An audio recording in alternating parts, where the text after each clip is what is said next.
It was a crisp autumn morning when Daniel's life was unexpectedly changed forever. For 5 years, he'd carried the guilt of losing his best friend, his loyal German shepherd, Max. Little did he know that Max had been waiting for this moment the entire time, and the reunion would restore not only his faith and loyalty, but also remind him of the deep, unspoken bond between a man and his dog. Daniel stood in his quiet home, staring out of the window. The faint sound of birds chirping outside did little to calm his racing heart. 5 years ago, Max had vanished without a trace. Daniel had posted flyers, called every shelter, and even worked with local animal groups. Yet no one had seen him.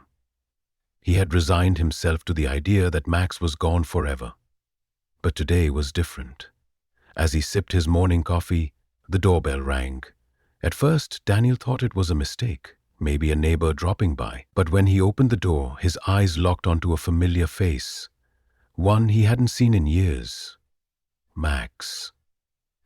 His coat was a little weathered, his body slightly thinner, but his eyes, the same bright, loyal eyes, locked onto Daniel's with the same unwavering devotion that had always been there. Max's tail wagged slowly, unsure, as though he was testing whether he was truly home. Daniel felt his throat tighten. He knelt down, extending his hand, and in that moment, Max took a step forward, his tail wagging more enthusiastically now. As Daniel reached out, Max licked his hand gently, a silent confirmation that he had indeed come back. The years of searching, hoping, and wondering were over. Max had returned. Daniel's heart was racing as he stood at the doorway, still unable to comprehend what was happening. 5 years, 5 long years of wondering, searching, and hoping had just evaporated in an instant. Max had returned, but the questions flooded Daniel's mind. Where had Max been? What had happened to him all this time? Despite the overwhelming emotions, Daniel knew one thing: his dog had made it back. Max's coat, although a bit rougher and thinner than it used to be, told the story of survival. His eyes, however, were just as bright as Daniel remembered. The tail that had wagged so eagerly now slowed to a cautious flick, but Max seemed to trust that Daniel would take care of him. After all, they had been through so much together. Daniel gently ushered Max inside, closing the door behind them. The house, once silent, now felt alive again. Max looked around cautiously, sniffing the air as if remembering his old home. Daniel kneeled down, stroking Max's head, and as he did, Max's tail picked up pace, a sign of the dog's growing comfort. There was so much Daniel wanted to ask, but he didn't need words. He was simply grateful to have his dog back. As he stood up and walked toward the kitchen, Max followed closely behind, his every movement still cautious, but full of familiar affection. The journey to find Max, to bring him home, had been long and uncertain, but it had been worth every moment. Max was finally back, and now they had time to rebuild their bond, whatever had happened in the past 5 years. The road ahead wasn't clear, but Daniel knew one thing for certain: Max was home, and that was all that mattered. As the days passed, Daniel couldn't help but notice the subtle changes in Max. It wasn't just the physical scars, the thin frame, the slightly unkempt fur, that told the story of the years he'd been away. There were quieter signs, the way Max would sometimes freeze at the sound of a car outside, or how he would instinctively retreat to a corner of the room when someone raised their voice. It was clear that Max had endured something that left marks deeper than any visible injury. Daniel often wondered what had happened during those 5 years. Had Max been abandoned, or had something more sinister taken place? He could see the dog's cautious glances, the brief moments when Max would look up at Daniel as if searching for reassurance. Despite this, there was an undeniable connection between them. Max, though still haunted by his past, was trying to trust again. Daniel, too, felt the need to rebuild what had been lost over time. The bond between them hadn't faded. It was still there, buried beneath the layers of fear and uncertainty. As Max settled back into his old bed by the fireplace, Daniel would sit beside him, quietly watching the flames flicker. Sometimes he'd talk to Max, sharing the day's events or just filling the silence with his voice, hoping it would reassure the dog. Max's response was always the same. He would lay his head on Daniel's lap, his body relaxing, slowly allowing himself to remember the love he once knew. The quiet moments were important for both of them. They didn't need to speak. Their connection was built on something much stronger than words, something that had survived the years of separation. One chilly evening, as Daniel sat in his favorite armchair, Max curled up at his feet. A thought gnawed at him. He couldn't ignore the feeling that there was more to Max's disappearance than simply running away or being lost. Max had always been more than just a pet. He had been his best friend, a constant companion through thick and thin. For the first few days after Max's return, everything seemed to fall back into place. But as Daniel watched Max's cautious movements and the way he reacted to certain sounds, an unsettling feeling lingered. Something had happened during the years Max was gone, and Daniel had a sinking feeling that it wasn't just a case of getting lost. Max's eyes, the same eyes Daniel had once gazed into every day, seemed to hold a deeper sadness. They no longer reflected the joy of a dog who had been free to roam, but rather the eyes of someone who had seen something that had shaken him to his core. That night, as Max lay sleeping on the couch, Daniel made a decision. He would find out what had happened. Whether Max was ready to face it or not, Daniel needed to know. Maybe Max would never speak of his past. After all, dogs couldn't talk. But there was something in those eyes. A message, a silent cry for help that Daniel couldn't ignore. The loyalty Max had always shown him could not be replaced by the silence of his return. Daniel couldn't let the past remain buried. Max deserved to have his story told, and together they would confront it. Daniel's decision to uncover Max's past weighed heavily on him. The silence between them had become unbearable, filled with unasked questions and untold stories. He couldn't just sit back and let Max's trauma go unaddressed, especially when it was so evident in his eyes. Max's every movement, every glance, hinted at a painful history that Daniel felt compelled to understand. So Daniel did what he thought was best. He contacted an animal shelter nearby. He hoped someone there might know something about Max's disappearance, something that could shed light on his past. When Daniel arrived, he was greeted by Sarah, a woman who had worked with local shelters for years. After sharing the story of Max's return, Sarah's expression shifted from curiosity to recognition. She paused, her eyes narrowing slightly, and then she nodded. "I think I remember him," she said. "But the story's not a good one." She went on to explain that Max had been brought into the shelter 5 years ago, malnourished and terrified. He had been found wandering the streets, covered in dirt, with clear signs of abuse. No one knew where he came from or who had mistreated him, but it was obvious that he had escaped a life of cruelty. Hearing this, Daniel's heart broke. Max had been through far more than Daniel had ever imagined. He wasn't just lost. He was running from something. The realization hit Daniel like a tidal wave. Max hadn't been abandoned. He had escaped, and he had been fighting to survive all these years. The loyalty Max showed now, his unwavering devotion to Daniel, was not just a return to the familiar. It was a testament to the dog's resilience, a resilience forged in the fires of unimaginable hardship. Daniel realized, in that moment, that Max wasn't just coming home, he was finding peace. The discovery at the shelter left Daniel shaken, but he wasn't about to turn away from Max now. The more he learned about Max's past, the more he realized that the dog's return wasn't just about being reunited. It was a healing process for both of them. Max had endured so much in his 5 years away, and Daniel had no intention of letting those wounds remain open. He was determined to help Max heal, even if that meant confronting painful memories. Over the next few days, Daniel noticed Max's growing anxiety.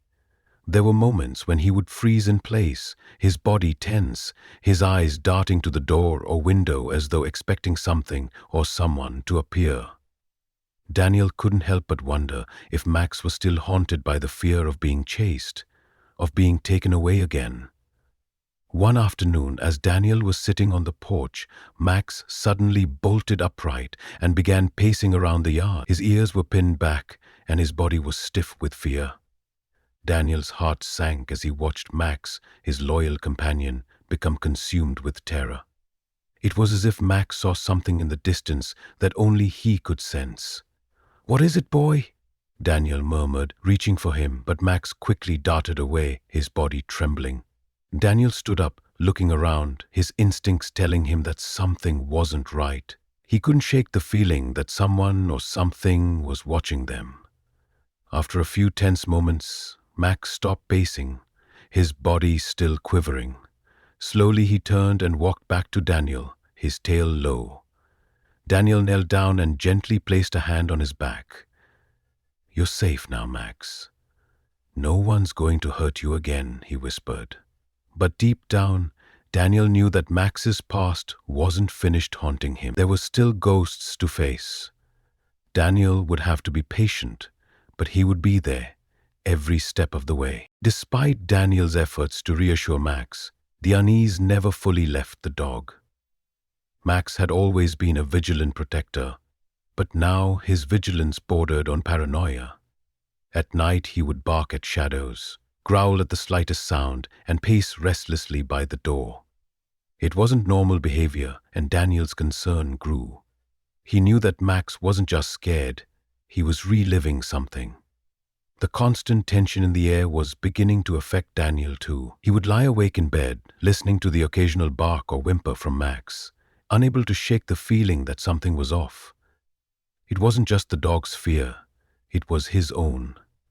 There were moments when Daniel would wake up suddenly in the middle of the night, his heart racing, as if he too had heard a sound outside. One evening, after a particularly restless night, Daniel decided to take Max for a walk to clear his mind. They ventured down the quiet path behind the house, the moonlight filtering through the trees. Max, typically full of energy, was unusually tense, his head darting back and forth, as though he was searching for something or someone. Suddenly, Max stopped dead in his tracks, his ears perked and his body stiff. Daniel looked around, but there was nothing, just the wind rustling through the leaves. Max's growl rumbled in his chest, low and menacing. Daniel, his own nerves beginning to spike, crouched down beside Max. "What is it, boy?" he whispered. But Max was unmoving, staring into the woods, his growl intensifying. It wasn't until several minutes later that Max finally turned and led Daniel back toward the house. Whatever it was, it hadn't come close enough to be seen, but Daniel's gut told him that whatever haunted Max's past was still lurking nearby, watching, waiting. The fear was real. It wasn't just in Max's mind. Something was coming. The next morning, Daniel was on edge. Max's reaction the night before, the way he'd been so still, so focused on the woods, had left Daniel with an unsettling feeling in his gut. He knew that Max's past wasn't over, and the more he thought about it, the more he began to wonder who or what was out there. He had spent years convincing himself that Max had simply been lost, but now it was clear that the dog's disappearance wasn't an accident. It wasn't just time that had separated them. It was something else. That afternoon, Daniel drove to town. He needed answers. Sarah, the shelter worker who had helped him piece together some of Max's past, might know more. As he arrived at her office, he couldn't shake the feeling that something was waiting for him, just out of sight. After a quick greeting, Daniel asked if she had any more information about Max's previous owners or where he had been found. Sarah hesitated for a moment before speaking. "Max wasn't just abandoned. He was a part of a larger operation," she said quietly. "We suspect that he was being used for illegal dogfighting. The shelter had to report his condition to the authorities, but no one ever came forward to claim him. He's been through more than anyone could imagine." Daniel's heart sank. He had suspected as much, but hearing the confirmation from Sarah hit him harder than he had expected.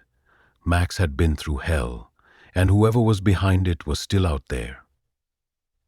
Daniel left the shelter with a heavy heart, His mind raced as he thought about Max's strange behavior and his sudden fear of the woods. He didn't know who had hurt Max, but he was determined to find out. That night, as darkness fell over the cabin, the eerie silence of the woods crept closer. The looming presence Daniel had felt in the past days seemed to intensify. Max remained by his side, his body tense and alert, watching the trees with an intensity that mirrored Daniel's own growing fear. Something was coming. Daniel couldn't ignore it any longer. He had to protect Max, no matter the cost. The next few days were filled with a sense of urgency. Daniel couldn't shake the feeling that Max's past wasn't done chasing him. There were too many signs that something or someone was out there, watching them. Max's constant vigilance and the unshakable fear in his eyes told Daniel everything he needed to know. Whoever had hurt Max was still looking for him. Daniel spent the days preparing, reinforcing the cabin's security, making sure the windows were locked, and setting up lights around the yard. He had no idea what he was up against, but he was certain that if Max's past was about to catch up with them, he would be ready. That night, Daniel couldn't sleep. The quiet of the cabin felt oppressive, the silence punctuated only by Max's occasional growls. Every sound outside seemed amplified, and Daniel found himself glancing nervously toward the woods.